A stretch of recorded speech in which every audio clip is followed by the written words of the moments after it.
It's the possibility of having a dream come true that makes life interesting.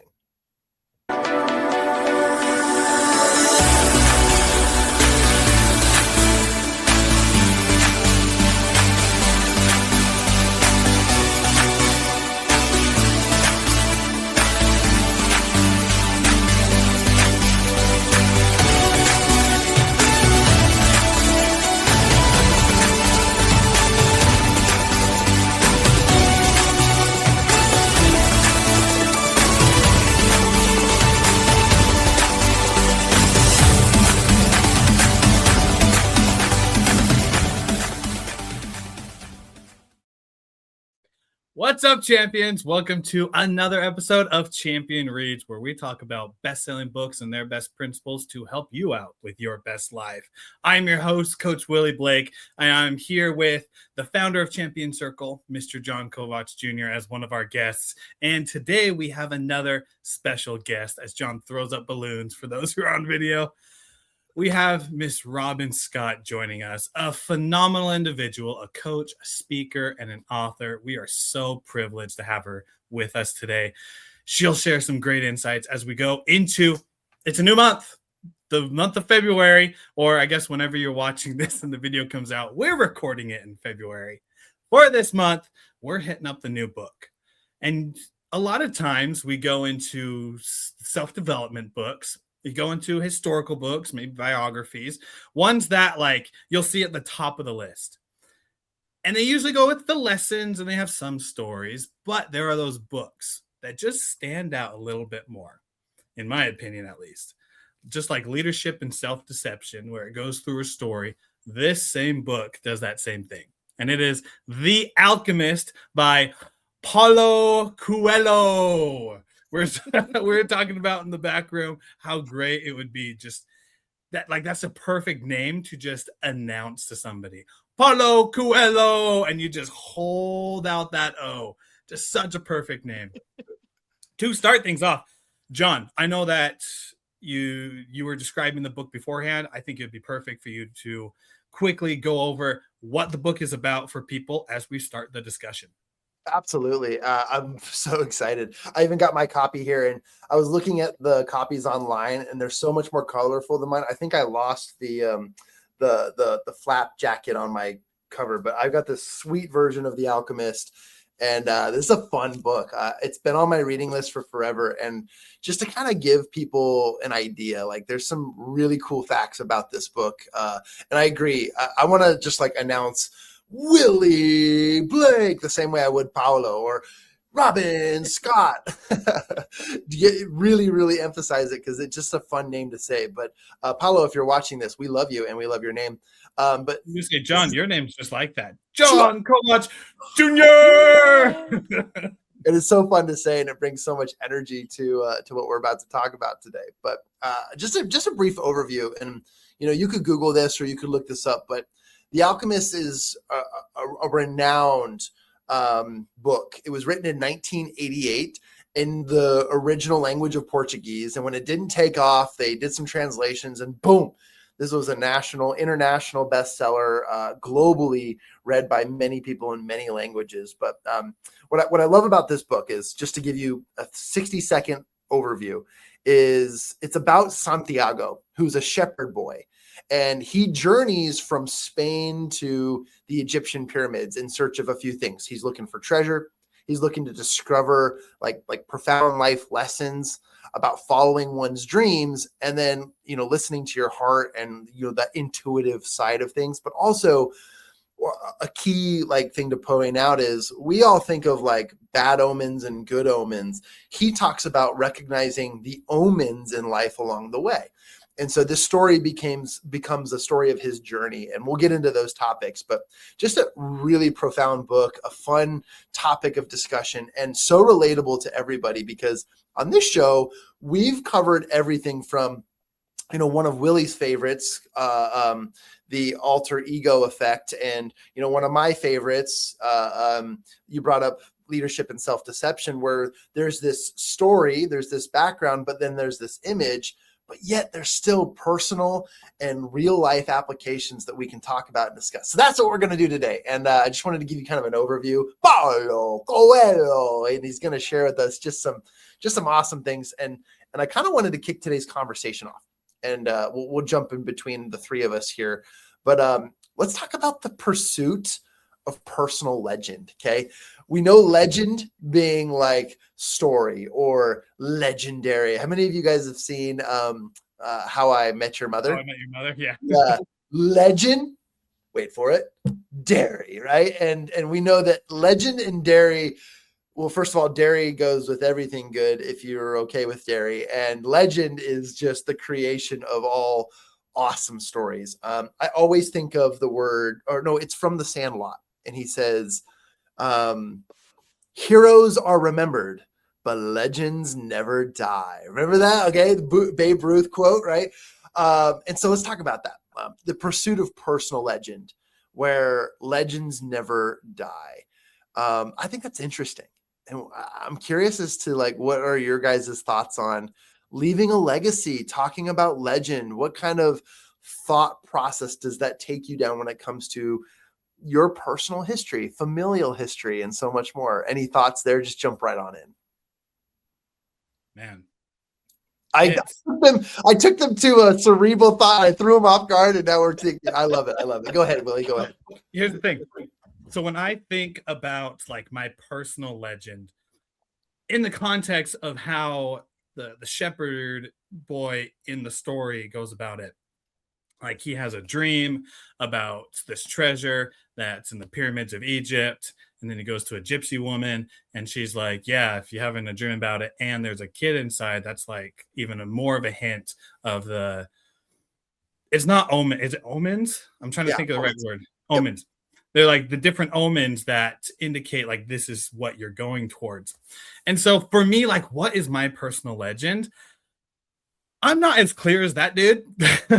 I don't have just like my treasures in Egypt and that's where I need to go. And then I just got to deal with the challenges and journeys on the way. I'm like, I don't really know. I kind of know in a general sense that I just, to bring light to people is my personal legend. And if that were to be it, where I'm at right now in that journey is me at the crystal shop where he works for a year with the crystal merchant, and while he's going to his treasure, because that's what what I'm doing with coaching. I don't know where the path's going to lead to lighting people up, but I know that this is where I'm at right now, and I'm just going to take advantage of it. I'm going to leverage the heck out of it and just be as present as I can. Is it what I'm going to do in the future? Who knows? But I'm just enjoying the journey. Yeah. So that's my thoughts on it. Yeah, we come from a background of like specifying and painting the clear picture of what your goals are, especially in our coaching world. Here at Champion Circle, we talk about setting goals and writing them down, following the Napoleon Hill's desire statement structure, right? And being really, really clear. But when it comes to legend, it's not always clear the impact it will leave or create in lives, but it's like the quote we shared at the beginning of the show. It's the possibility of having a dream come true that really makes life interesting. And we've got Robyn Scott here today. And Robyn, you've written a book on personal connection and how the dying art of really building relationships can be boiled down to a few types of events and relationships and strategies and techniques. And so when it comes to like the art of connecting and building relationships, maybe the question is like, why is that important? Why does that matter? And how does that leave a legendary effect on people? In your thoughts and opinion? Oh shoot, it just left me. Willie, did you have something to say and come back to me? It's okay, but just butt in if you have anything, but go ahead, Willie. I will. Yeah, it's just so like, it's such a powerful question to ask of like, what is your personal legend? And yeah, we got Robyn Scott in the house. Can't just freaking love this individual. Y'all need to follow her and listen to her. Short plug. She's not sponsoring us or anything. She's just freaking amazing. That's how great it is. Yeah. But like personal legend, let me break it down quick of what is a personal legend. Yeah. Simply, it's what you were called here to do. Mhm. And how do you figure that out? You just do a bunch of stuff. It's why I think it's so great that colleges have general classes that you take, because you do stuff in you do calculus, you do economics, you do science and biology, you finance, like you touch your feet in all these different pools to be able to figure out, okay, I might like the psychology side of stuff, but I don't really like the whole like therapist side of like solving people's problems in like the negative sense. So maybe I'll go towards coaching, or maybe just being a teacher for kids, right? And it's just like you learn that as you're doing it. So I think back to the shepherd boy of what was he doing? He was being a shepherd. He was taking care of his sheep. And while he was doing that, then his personal legend came to him. Yeah. Okay, I remember what I was going to say. Yes. Awesome. I've accomplished a ton of things, and I'm so proud of me for doing that. And I'm at a point in my life that, I mean, I kind of stepped back from things, but what is my legacy? How do I figure that out? And now, Willie, I love that you said that it comes along the way, but there has to be some destination. The universe can't give it to you if it doesn't know what you want. And so it's finding that legacy piece. And we've got to have some idea in there. And so I feel like I've got this brand new brand new book that I can write. And I'm not really sure what that is and what that looks like for me. I think that's so relatable to everyone, especially our listeners, because look, your legend doesn't have to be clear, but let's look at this from the perspective of two angles. Number one is, what if I just gave you this crystal ball and the crystal ball said, here you go. Here are the answers to all of life's lessons. You have everything within your hands right now. Life is complete. What is the purpose of continuing to live if I have everything I need in the palm of my hand? And no, I'm not talking about an iPhone. I'm talking about everything. And if you had everything within the palm of your hand, now all of a sudden there's no pursuit, there's no growth, there's no journey. And that's what I think is the omens, right? And omens is a word that can be defined as, like the universe showing you signs, right? God giving miracles and answers to prayers and things that you can read into that tell you, this is my path, that makes sense only to you, not to the mass, but to you. And so I love that Robyn says that, like, I've accomplished a lot of things, but right now I'm at a transition and where is my life heading? What is my destiny? But I think that the quote here is like, it's the intrigue. It's the question that makes life interesting, because you could walk to a restaurant with your family tomorrow, and on the street, you could bump into somebody that you haven't seen in like 20 years. And that could be something that only you could have that experience. And due to that journey, you would have never known 20 years ago that you would have bumped into that person that many years later down the road. And so part of legend and destiny is continuing to live in a direction and accepting the omens, the signs, the beauty that comes with life. I don't believe, and I say this with emphasis and exclamation, I do not believe in coincidences. Mm-mm. I also will gander to say that there isn't a lot of things happening for us because it was on a set path and plan. I think we create our own destinies. Therefore, it's also not happenstance that things happen, but I think you are the creator of your own story, your own journey. And therefore, every step you take and non-step you take is an answer to the call of which your destiny is calling. And that is legend. So you get to write, rewrite, and overwrite your personal legend every single day. Okay, I'm going to step down from my soapbox. Whoa, because that is where I believe. But again, personal opinion, and I live by that. That's my life. However, we all have days. We all have seasons. We all have things that either lift us up or bring us down. And that's part of the journey. I mean, a humble old shepherd boy leaving his normal day-to-day options is wild because of the pursuit of treasure, the pursuit of life and joy and happiness and so much more is quite the adventure and a stark reality from what is expected of a shepherd, right? So very interesting. Does that spark anything from you guys? Robyn, I'd love to hear from you first. I do have a goal. I do have a dream, but it feels so impossible. And then I think about the story, how this shepherd makes it all the way to the pyramids, and that was his goal. And should I ruin the end of the book? No, keep going. You're good. You're okay. good. Do it. He finds it. And I know I have this thing in my head about the money, because what I want to create, the nest, and this place where people can connect and come face to face, and celebrate. So that's where it comes from. And I need to have more faith. I need to set it out more definitively. Yeah. But yeah, that part scares me. It's the money. It scares me because I need it to build it.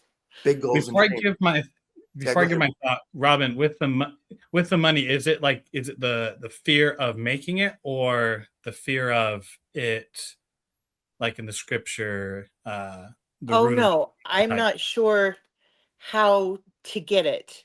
Okay, cool. So that goes. Yeah, that's cool. Coming back to my thought, because I thought it was the other thing, and I was just like, "Oh, I have something." But that go I on want to share with that goes with the book. But now I forgot it because my mind went the other path. It's so crucially amazing. We can't judge what our legend is going to be. If we judge what it should be or how we should interpret it as, then it's not going to happen. So I thought you were going to go the fear route, and here's where it came in, is that the shepherd boy, if he was thinking that like getting the treasure from the pyramids was his personal legend, but then he'd be more egotistical and be like, well, I'm just a shepherd boy. Like treasure, yeah, but treasure brings out devils in some people. And so I don't know if I want to do that. Then my mind went to, we just don't know what happened after he got the treasure, right? So I'm going to spoil the ending for those who are here. So if not, jump to our next episode, because we will record again. But at the ending, he gets to the pyramids. Warning to everybody, disclaimer. Cool. Now we're going. Gets to the pyramids, building up shoveling the treasure, or shoveling up the sand. People come, beat him up. They take his gold, and as one of the bullies was leaving, he was just like, "Yeah, you and your whole personal legends. I had a dream once where there's this, I think there's a sycamore tree over in Spain, right next to a church building." And then the bully walks off, and shepherd boy's laying there, just like, "You knew this whole time, didn't you?" As he was talking to the wind. And you'll understand more about that as you read it. And the wind replies back and is like, "Yeah, but aren't the pyramids beautiful?" So the whole time, his treasure and personal legend was at the exact same space where he originated at and was there. However, what he did to be able to grow in that journey was phenomenal. And we don't know what happened afterwards. So a personal legend will get up to a point, but then after he got his treasure, that's where the book ends. My mind goes to, now what's his next personal legend? What's the next thing he's going after? What is he going to use that treasure for? Because he's going to continue his journey. Okay. Psych. Plot twist. He doesn't make it to the pyramids. I'm just kidding. That's not. watch He dies he dies at the Oasis. I'm sorry. And then the last 30 pages are just blank, Can you imagine? Incredible. That would be the funniest book. But this makes me think, and I put a few quotes here in the chat, but I just wanted to read one because this is really boiling up for me in a really cool way. Here's a quote from Paulo Coelho.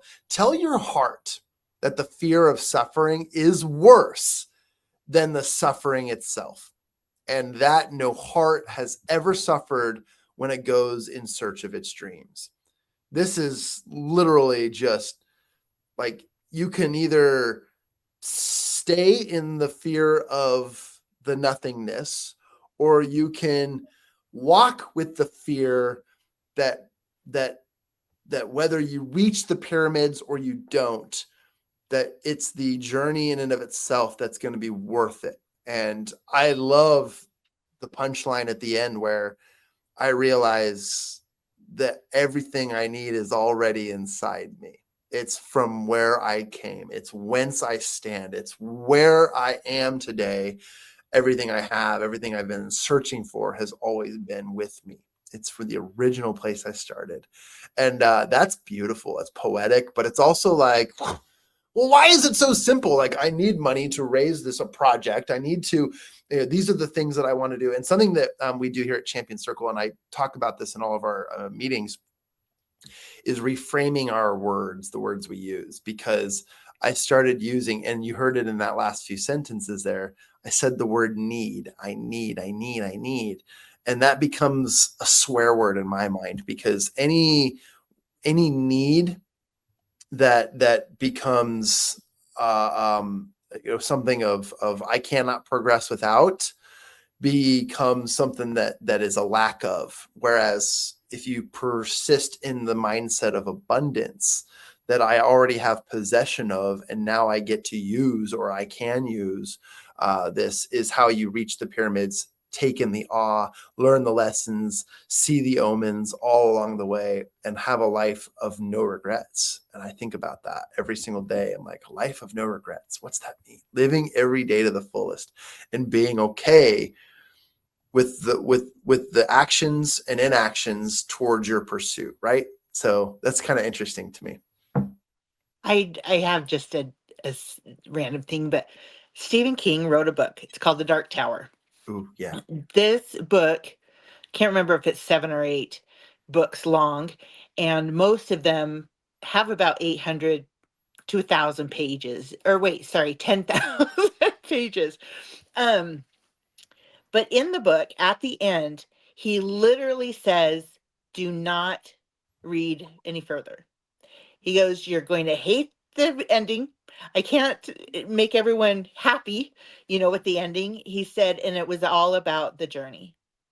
And I think about that a lot, because it is about the journey. And to come out the other side of a challenging things that happen in our lives, but to get past them and look back, you learn. So even of the bad things that happen, or the disappointing things, oh crap, it just left. You're good. Finish the end of it. It was the same as I had started. But anyways, I think that we forget. Yeah. And when there's a new challenge, and so I'm a clean slate. That's what I feel like, and that's beautiful. And every day can be better. Yeah. I think about how many mountains in my life I've climbed. I've climbed a lot of mountains, from Colorado, 14,000 foot mountains, to the Wind Rivers. And you spend a lot of hours getting to the summit. You spend a lot of time climbing up that mountain. But the actual time spent on top of the mountain is very, very minimal, for safety reasons and for many other reasons as well. But, I keep thinking about the quote that we learn nothing from winning, but everything from failure, right?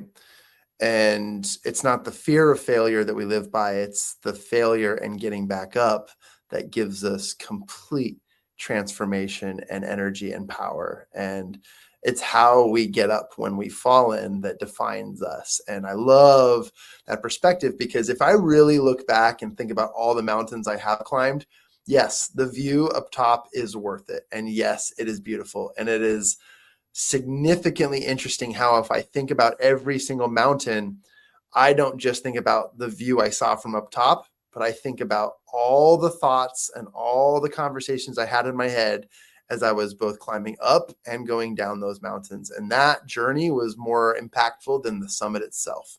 And there are very few mountains I haven't finished climbing, but even then, those mountains are not as forgetful or memorable as the ones I have summited, because the journey is so worth it. And so to your point, Robyn, it's like, yeah, like if every day is a clean slate, if every day is I am living, and that's just the beauty of it, then you truly are the shepherd boy. You're Santiago at the shepherd, at the fields with your sheep. That's kind of cool, right? It's kind of a cool comparison.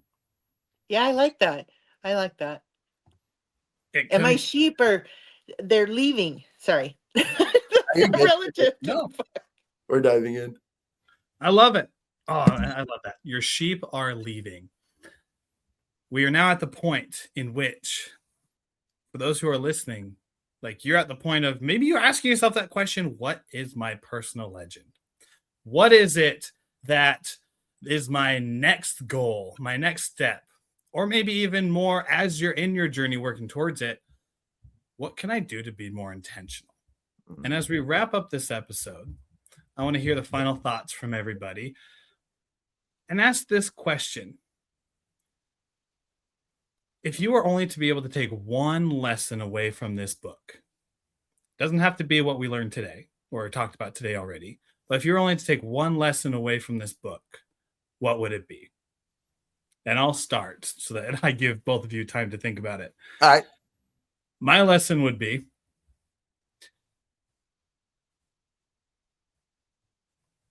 that your legend is going to come when you are in the movement of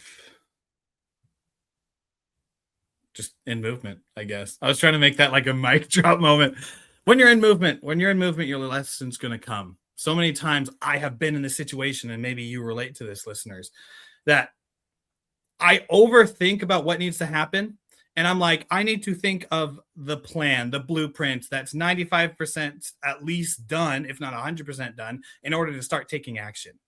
However, I have learned through a decade of experience that we can only get about 5% of what is actually going to happen in that entire realm of everything that's going to happen. Only 5%, which means that the other 95%, those thoughts that you don't have, those people you need to meet and connect with and collaborate with, that those are only going to come as you are moving and taking the opportunity. Just like the Englishman, the alchemist, the leaders of the desert and the men of the desert, that shepherd boy would not have met them if he did not go out from his sheep. He could have thought how to get to the pyramids, but he could not find the way there until he started to move. So the lesson I have taken from this is I need to stop overthinking it and trying to plan out my personal legend and to just live it. That's drop. So good. There's the mic drop. Mic drop. We got there. See, it's at the end, not the beginning. So John, Robyn, love to hear your final thoughts on just the lesson that you've taken away from the book. You want to say it, Robyn? It is the journey to remember, as I think back to all my little sheep when they were little, it's about the moments. It's about the challenges that come, just what you were saying, because we learned so much along the way. But I think back in the journey with those kids of mine, what an amazing journey that's been. And now it's almost like I get to live for me. So it hit me kind of deep in this very personal point in my life. I love that. And thank you for that personal experience and testimony. I'll end by saying this, Willie, and my goal is to make you both smile. But Like Alexander Hamilton, I will never be satisfied. Like Ariana Grande, which should never be in the same sentence of historical context, but like Ariana Grande, I will affirm the actions of thank you, next. And in so many cases, I am just grateful for the journey. And the journey in and of itself is so worth every step of the way. I have learned that as a human, if I began walking in a direction, I could always find a purpose in the direction, not necessarily purpose in the achievement of the destination. And that's something that I continue to lean on, as my story and my history have always been about hiking and one step further and at a time. And so I just recommend, highly encourage, and invite all those who are listening today to take a look at your journey and be grateful for the steps you've taken. Be grateful for the place you're at, and to look ahead and be grateful for the steps you have yet to take, because there in and of every step, you shall find a world of journey, a world of lessons, and may the omens ever be in your favor. Boom. Well said. And with wraps up this awesome episode. Robyn, thank you for joining us. And it's Thanks just for a pleasure. having me. Thank you, champions, for listening. If you found inspiration in this episode, go ahead and subscribe to the podcast. You can find us on all the major podcasting platforms, as well as you can go to our website, mychampionscircle.com, where it'll have the link to the podcast, link to the socials, and everything else going in the Champion Circle universe. Until next time, continue to be the champions in your own life. Continue to follow that journey. And always remember, if you rush the journey, you cheat the version of you that was meant to be forged there. We'll see you on the next episode of Champion Reads.